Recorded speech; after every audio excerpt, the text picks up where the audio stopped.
September 1st, cryptozoo.co.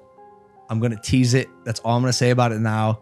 Because we're finishing up the development, but I am so excited about this project. It's so fun. It provides a yield with a token, can earn you money. And as a person who understands, I think, the NFT space enough to know what works, what people want, and what they're looking for, I think my game is gonna make some waves. So it actually is. The promise of earning money, sometimes significant sums from playing a game, seems like a match made in heaven for gamers.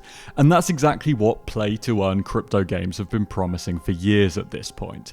You're telling me I can get paid to do something I'm already doing for free? Sign me up. I mean, this proposition sounds incredible. It almost sounds too good to be true. I'm going to cut straight to it. Any game pretending that it's play to earn should be avoided. Please don't fall for the YouTubers telling you how amazing of an opportunity this stuff is. You will probably get burned. In this video, I'm going to explain why play-to-earn crypto games are a concept which simply doesn't exist in my opinion, and even though it sounds good on paper, these games are not only a waste of time, but often are complete scams. So what exactly is play-to-earn? It sounds simple, but there's a little more to it than meets the eye. In order for a game to be play-to-earn, the player tends to receive some kind of financial reward for being active in a game. Sometimes this can come from unlocking rare items to sell to other players, or even rewards for winning a match or completing certain things in the game. But here's the thing, the money has to come from somewhere, and that somewhere is usually other players. It's simply not possible to print money from thin air, but these game developers would like you to believe that they can. Wait, but I played Stinky Butt and they gave me 150 Stinky Butt coins just for being AFK, so play to earn games are a real thing, shut up Blags. A majority of the time when a game sucks you into believing it really is play to earn, it drops you crypto either through doing stuff in the game or being AFK. But here's the thing with that. Almost all of these games will pay you out in their own token. You aren't being paid in Bitcoin or ETH for playing them, and that's because if you were, the game wouldn't be play to earn. For the play to earn scam to work, a majority of the time, the developers need to be in control of the token. Why? Well, because these developers like to take advantage of a trick called debasement.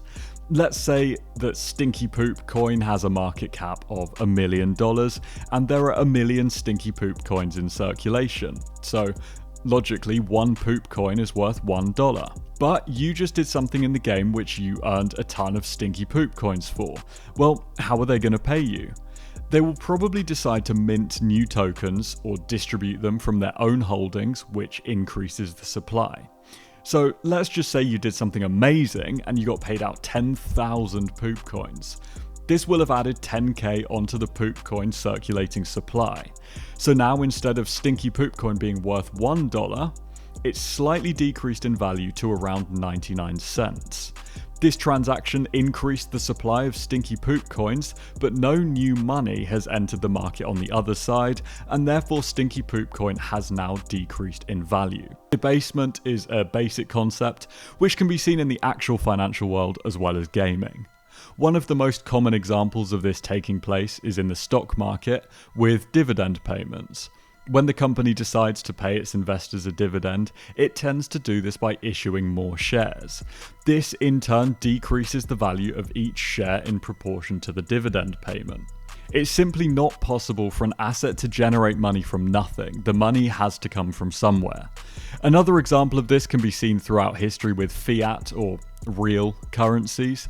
Just a really quick note while I'm editing this video, I noticed that I didn't really make it very clear what fiat currency actually is. So fiat money is when it's issued by a government specifically, and it's also not backed by a physical commodity. So the example that I'm about to give you with the Roman Empire, technically that isn't actually fiat currency because at one point it was tied to the value of silver, but as you'll find out, that changed over time. So yeah, just to make that clear. One of the most famous examples is from the Roman Empire. At first, their currency had intrinsic value from the silver used to produce the coins. Initially, their coins were 95 to 98% pure silver. But as time went on and the empire needed to increase its wealth to cover the imperial budget, they began reducing the amount of silver in each of the coins. In 64 AD, Emperor Nero decided to lower the amount of silver in each coin, whilst also cutting down the purity. At first, the debasement was low and didn't have much of an effect, but as the purity gradually continued to decrease over time, the effects started accelerating. By 275 AD, the silver purity in a denarius was just 5%. This meant that the value of the silver denarius was constantly decreasing in value compared to the pure 24-karat gold aureus. In 301 AD, a single gold aureus was worth 833 denarii. Over the next 10 years, though, the denarii continued plummeting in value until the gold aureus was worth 4,350 denarii. If the Roman Empire tried and failed at printing money out of thin air, I think it's safe to say that a handful of crypto bros on Twitter probably can't either. Time and time again, we've seen how debasement at some point or another finally catches up with the controlling elite and causes the collapse of that economy. I know it's a bit dramatic compared to Stinky Poop Coin, but it's absolutely essential to understand this before jumping headfirst into a play-to-earn crypto game scam. So let's take a look at a real-world example of this in the baffling world of play-to-earn crypto games, SLP. SLP, or Smooth Love Potion, is the currency of Axie Infinity, a crappy Pokemon clone which collapsed as quickly as it mooned. At first, the SLP supply was sustainable, being paid out to players who won battles and completed quests. Not only was SLP being effectively burned through players using it to breed new Axies, these Pokemon NFT things, but there was a constant stream of new players coming in who needed to buy SLP to get up and running too. Thanks to the value attached to the Axies, which is what you could breed, there was some degree of value in SLP since it could be used to create more valuable NFTs, thus creating a reward cycle for players active in the game. But as this academic article titled Understanding the Mechanics and Consumer Risks Associated with Play-to-Earn Gaming outlines, in Axie Infinity, a significant portion of players' income is received through breeding Axies and selling them on the AI marketplace, AI Axie Infinity. Early investors attracted the greatest profit, with Axies being sold for an average of $200 in mid-2021. However, as the value of NFTs is often relative to their scarcity, the growth in popularity of AI resulted in increased breeding and a surplus volume of Axies on the market, decreasing the price of this NFT to an average of $6 by mid-2022. A similar issue may arise if a very small group of players or a syndicate of players dominate the game by purchasing the best NFTs and sharing the gameplay. A further complexity is likely to be the emergence of bots or computerized players that use methods to play the game continually and in an optimized way that is beyond the scope of everyday players. This paper is a really interesting read, by the way. I've left a link to it down below if you want to read more. Naturally, as the Axie market suffered an oversupply issue, the value of SLP, used to breed new Axies, also dropped massively.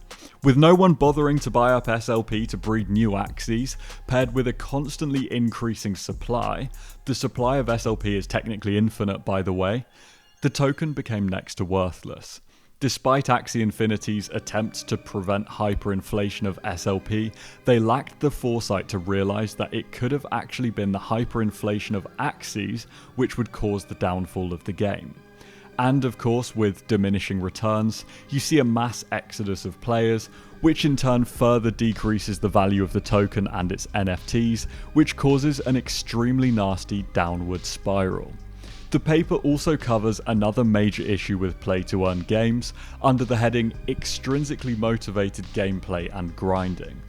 The paper explains how a huge issue with play-to-earn games and any games with a big economy is that there's a potential risk of the game's focus shifting away from an intrinsic enjoyment found from actually playing the game and having fun to an extrinsic motivation, such as when the sole focus of playing the game is just making money. This extrinsic motivation can actually lead to a decline in enjoyment for the game, unsurprisingly, since it's no longer about enjoying the game or the challenge of the game, and it now is just seen as a way to make money. When there's no intrinsic motivation or value there anymore, it's barely even a game, it's just a crappy job. Additionally, since a majority of play-to-earn games aren't even fun in the first place, players end up just repeatedly grinding out boring, repetitive tasks to earn things.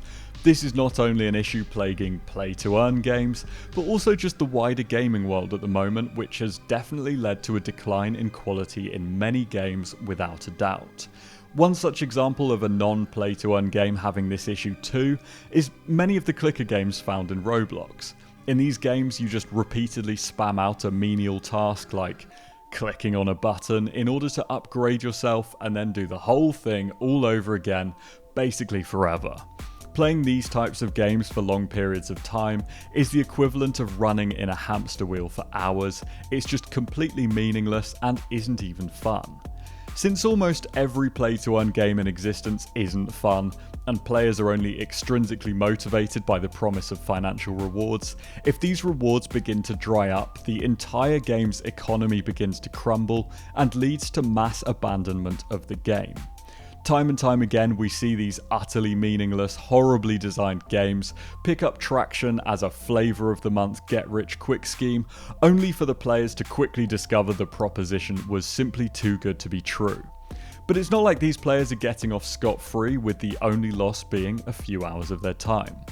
We finally need to talk about the pay-to-earn problem. As we've covered in this video already, play-to-earn games aren't just being developed out of the goodness of these developers' hearts. They aren't running charities here, and oftentimes the business is structured more like a Ponzi scheme than anything even vaguely resembling an act of generosity. So where does the money come from? Well, usually it's other players. Even when these games offer the promise of a free-to-play system, the reality is that any meaningful financial rewards are locked behind often shockingly expensive purchases which the player will have to make. But hey, I mean, it's worth it, right? It's nothing more than a business investment, right? Well, think of it like this. By spending more and more money in these play-to-earn games, you have the opportunity to earn more and more. And hooray, we're off to the races, you're making good money from this now. But wait, what if instead of withdrawing your earnings, you reinvest them so you can make even more money? Wow, now things are really rolling. Now it's time to tell your friends to hop onto the gold rush. So now your friends will hop in too, and they're buying up the overpriced NFTs and the crypto necessary. And now your rewards are effectively being subsidized by their NFT purchases. But they're making money too, so they tell all their friends to hop on the gold rush. And they get their friends in too, who buy more NFTs, who buy more crypto, and everyone's making money. Isn't this great? But then the friend of a friend of a friend tries telling his friends to join in on the greatest get-rich-quick scheme of all time.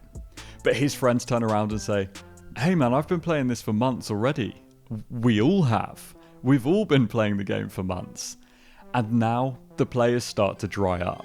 No one is buying the overpriced NFTs anymore that you and your buddies have been paying to mint.